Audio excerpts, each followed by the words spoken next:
thank you, Pastor Jones. Thank you, Ms. Kathy, for shepherding me through the morning. It is such an honor and a privilege to be here. On behalf of Westchester Community College, your neighbor here in Ossining, and also on behalf of the Mount Carmel A&E Church family, where my pastor, the Reverend Paul P. Martin, is aware of where I am. I have my permission slip to be here. And my husband of 30 years, Keith Miles, my beloved, is not able to be with us today. And our son, Gordon, I think is on a plane returning from Japan as we speak. I can't ever get the time right, but I tried to figure it out. I think we'll see him later. He's an engineer, and so he got that good Tuskegee education. And we were so pleased to find a place where he can find joy in his learning.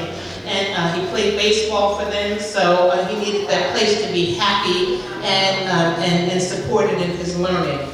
I thank my friends and colleagues that I see in the congregation this morning. I think they were either a little shy or they must have slipped in after the welcome, but it's a joy to see you all, including your homegirl, Tiffany from St. Louis. And so it's wonderful to welcome you all here this morning, and also to be in the house of the Lord with the saints of the Lord today. Please pray with me for just a moment as we prepare for this message. Spirit of the living God, fall afresh on me. Lord, melt me, mold me, fill me and use me so that we can do your will. And now may the words of my mouth and the meditations of my heart be acceptable in thy sight, O Lord, my strength and my Redeemer.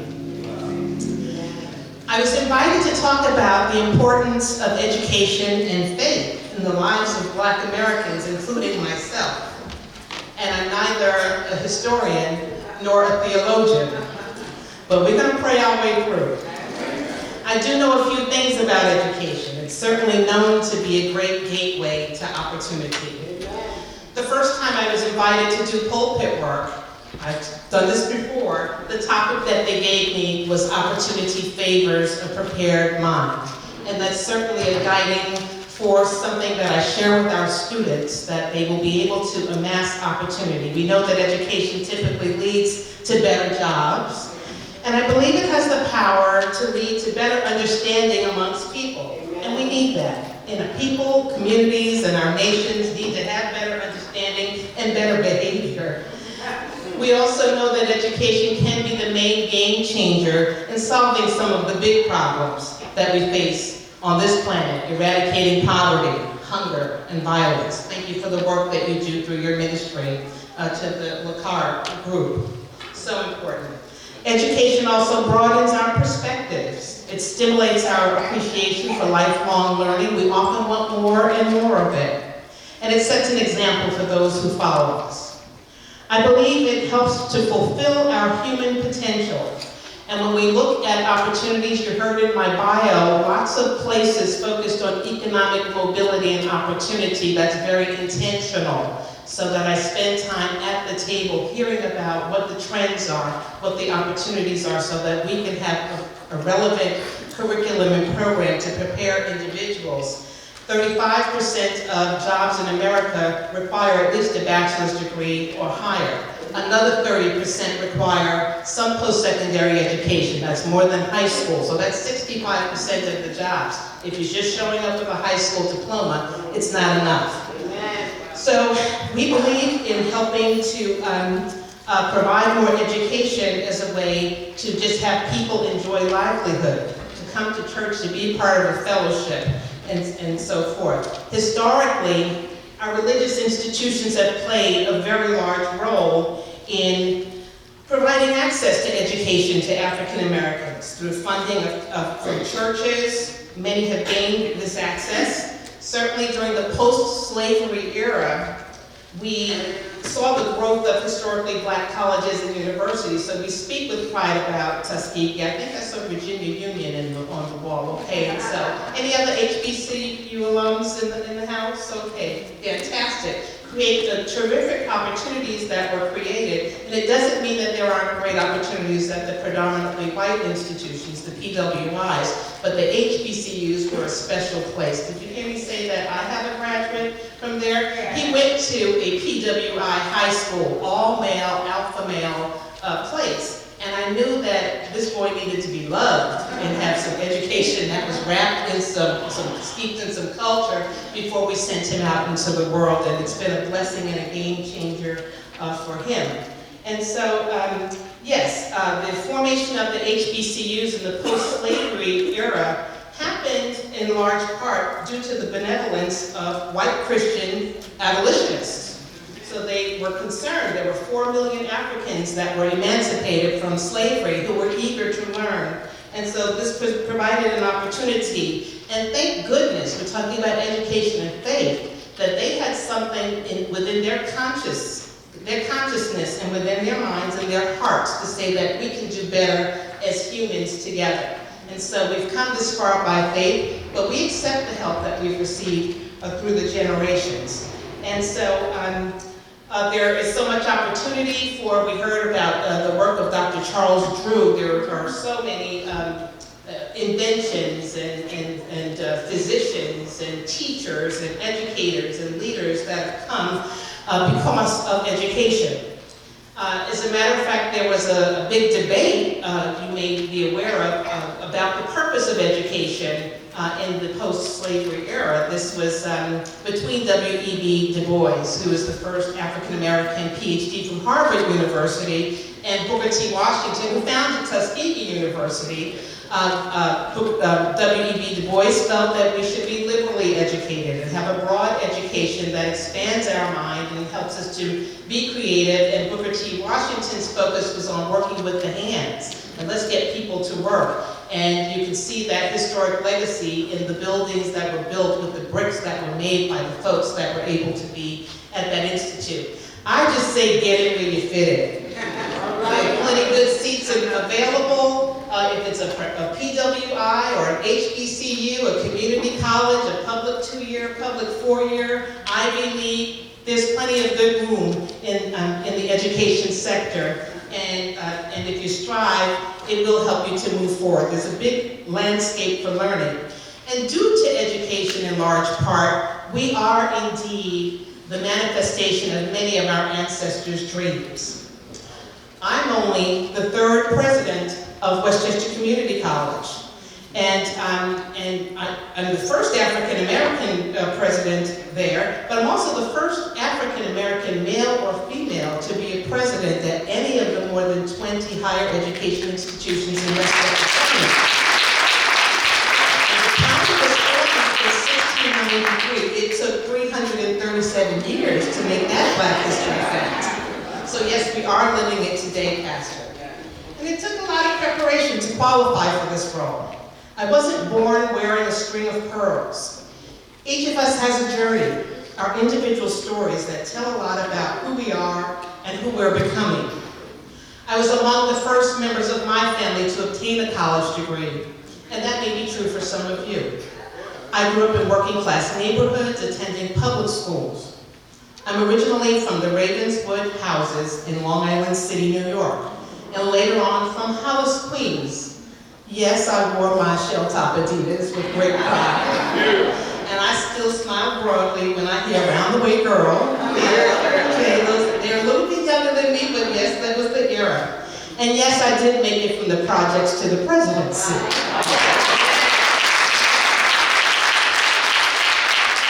My parents migrated to New York from the cotton fields of the Carolinas, North and South Carolina, in search of a better life. They met in Harlem during the Harlem Renaissance and began their life and family together. My mom graduated from high school in the segregated South just a year prior to the Brown versus Board of Education ruling in 1954 that formally ended the so-called separate but equal schools. She and my dad traveled from New York to South Carolina to get married in the blacks-only section of the trail during the era of Jim Crow that forced racial separation and was only ended in 1963. People of good conscience going out to vote to make a difference in the community. And so I heard that remix of that spiritual anthem. Ain't gonna let the president turn me around. And so again, people of good conscience who set their minds on the way which can lead us forward. My parents were determined that my sisters and I would have access to education as a pathway to a better future. So growing up in this environment, we met people who understood what is taught in Isaiah 62:10. Go through the gates, prepare ye the way of the people, lift up a standard for the people. We had teachers and neighbors who taught us that whatever our circumstances, we had an obligation to work toward our highest potential, our personal best. We met church ladies who dressed very nicely and stood proud and tall with their fancy hats on, and they taught us to enunciate clearly as we learned our recitations, as we overcame our shyness, as we learned to comport ourselves, as we boldly, though sometimes awkwardly, presented ourselves before our parents, peers, and members of the congregation to render a song, a prayer, or a word. Lessons from these early years still keep me grounded and have nurtured my faith along the way, including these Bible verses. Faith is the substance of things hoped for. It's the evidence of things unseen. Hebrews 11:1. With faith as small as a mustard seed, you can move mountains. Matthew 17:20. I can do all things through Christ who strengthens me. Philippians 4:13. And faith comes from hearing, and hearing. Oh, I see y'all have some Bible readers up here and Star Bethlehem. That's wonderful. And to praise Dr. Martin Luther King Jr., faith is taking the first step, even when you don't see the whole staircase. And so those early and continuing lessons in faith gave me the audacity to hope, and to dare, and to strive, and to apply for the next job, and the next job, and the next job, and to stretch out into some spaces. And one of my mentors said one time, you know, our folks don't always get the opportunity to do that. Because I recall there was a time when I didn't want to sing that Prayer of Jabez song, the Lord enlarged my territory, because I thought I was doing fine. I was a dean, I was this, I was that. And the Lord said, no, there's more. Further elevation is in place for you. And so I had to be obedient to that. Lead me, guide me, along the way, and follow, and allow the Lord to open up new opportunities. When I applied for my first dean's job, it was a very competitive, and sometimes competitive environment, so like a Shark Tank. You know, it's really kind of aggressive in there. And that Sunday was the day of my cousin's trial sermon in Columbus, Ohio. So we drove from Cleveland, and a whole busload of folks came up from South Carolina. It was wonderful. And the text for that day was from Psalm 75, King James Version. Promotion cometh from the Lord. And it allowed me to be still in that environment because I felt that was my validation, my affirmation. I said, I know I got it now, and I was right.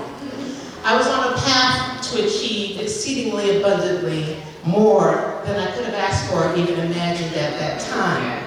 And he was ordering my steps to move in that direction where the impact could be even greater.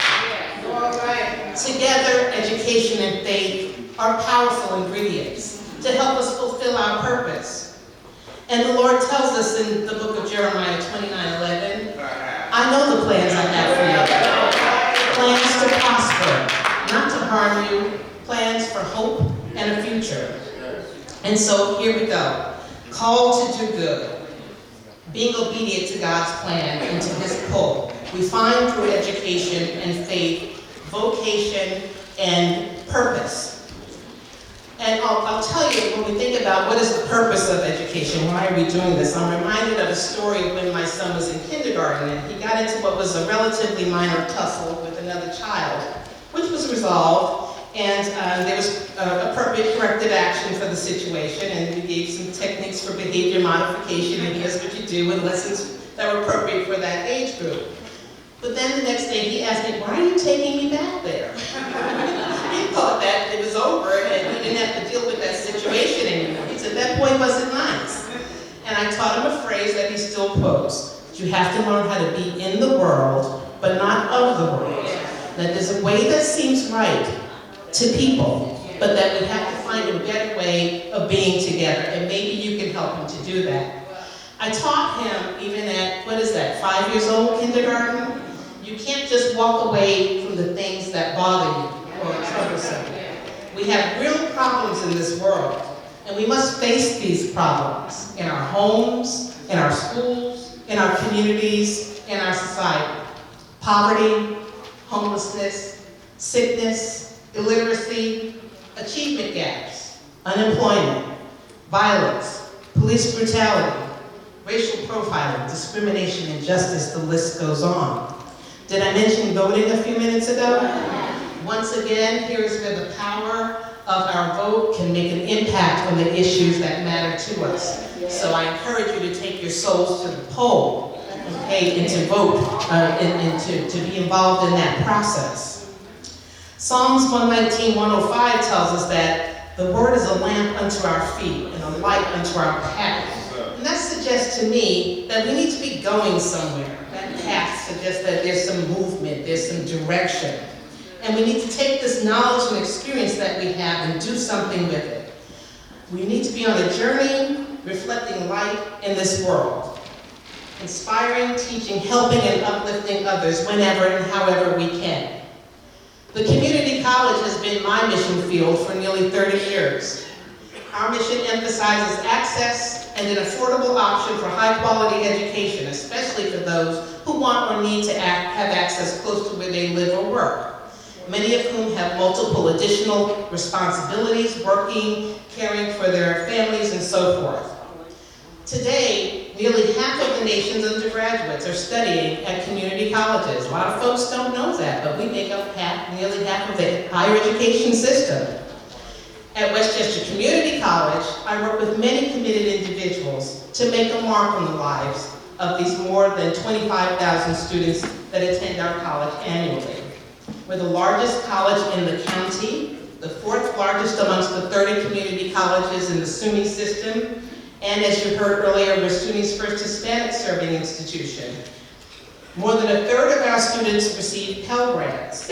60% earn transfer degrees, and 40% go directly into the workforce in middle skills careers. And those are careers that require more than high school, but not quite the baccalaureate. So your nurses and your respiratory therapists and the like are being trained at places like ours. And you already know about our wonderful extension center here in Ossining. It's one of 5 that we have around the county.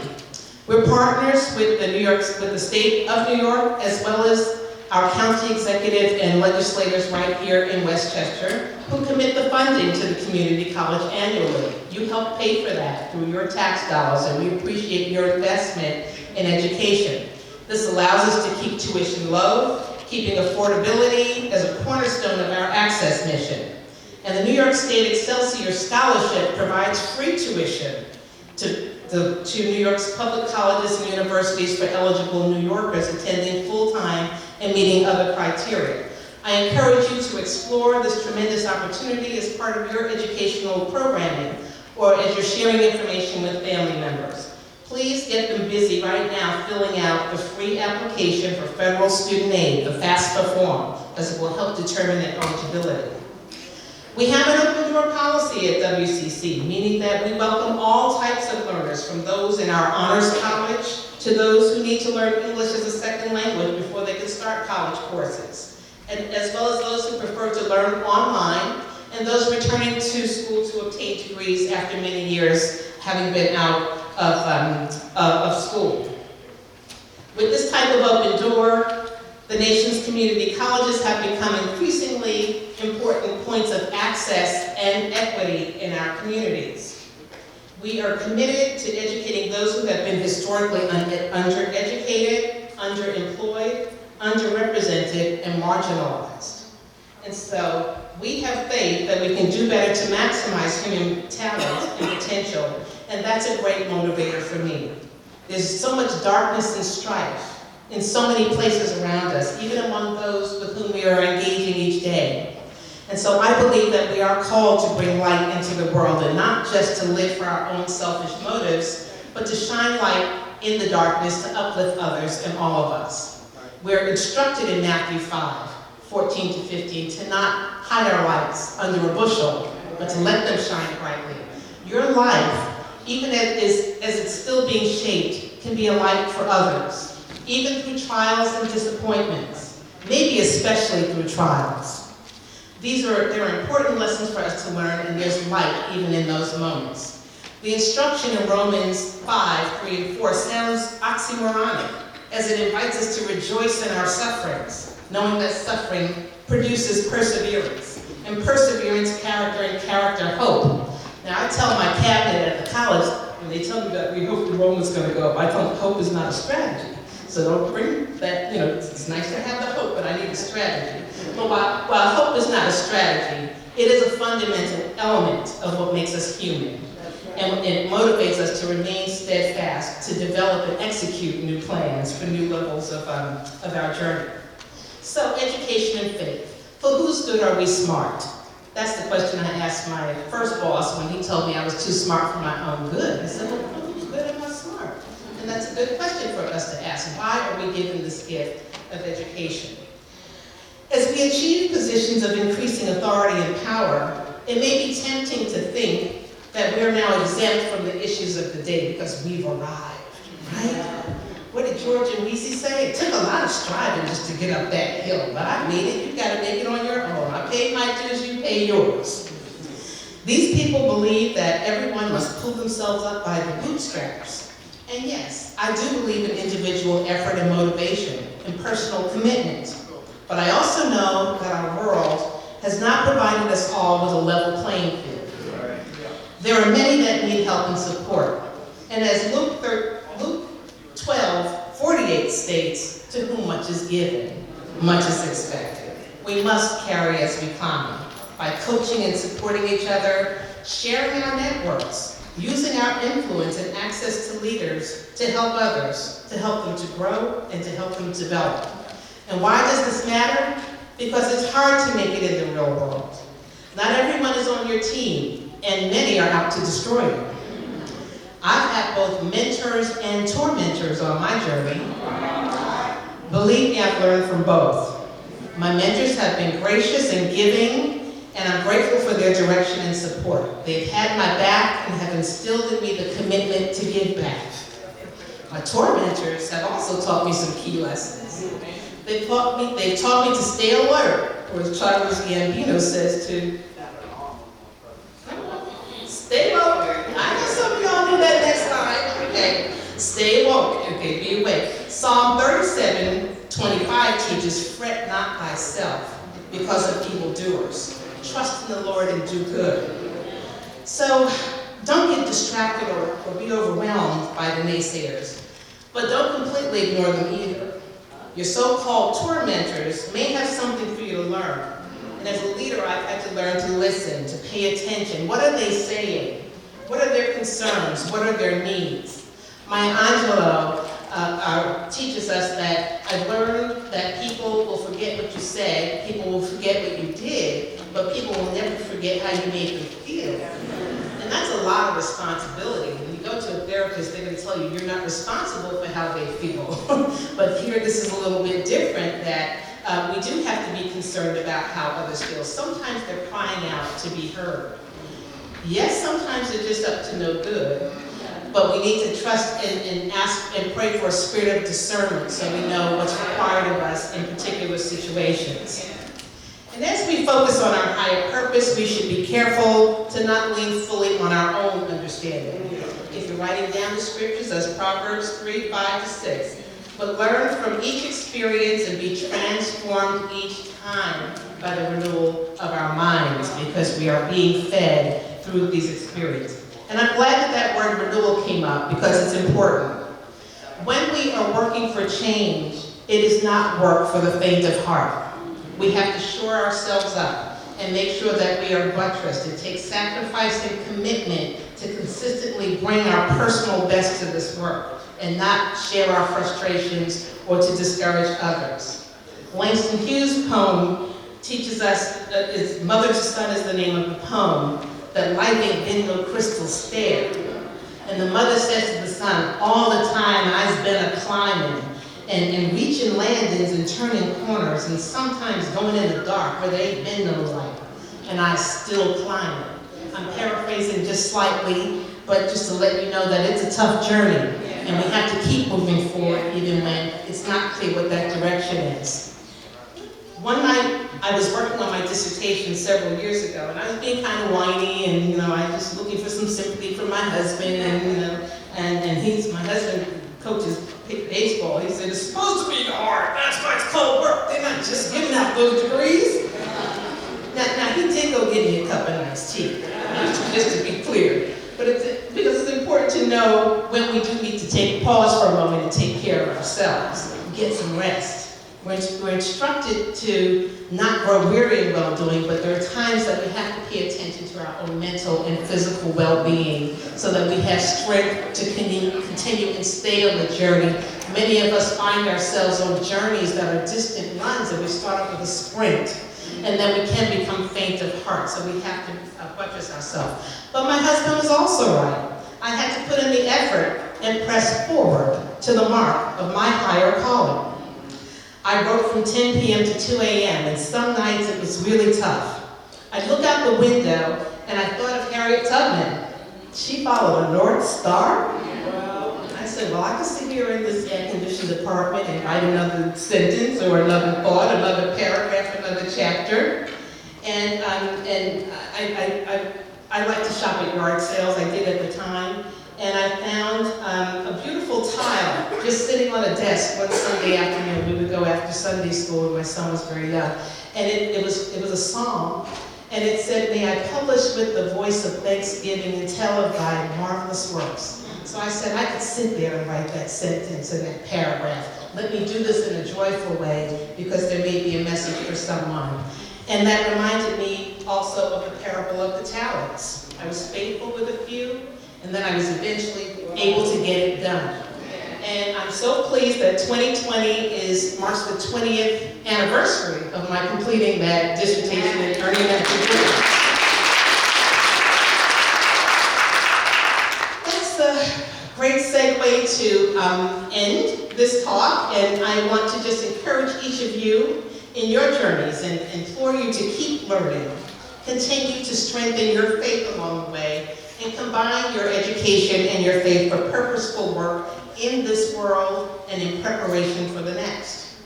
We've made great strides in this nation as a people, but there's so much more work to be done. With education and faith, you are wonderfully equipped and powerfully gifted. Keep developing so you can be a blessing to others, and also so you can glorify God who makes all of this possible. Thank you.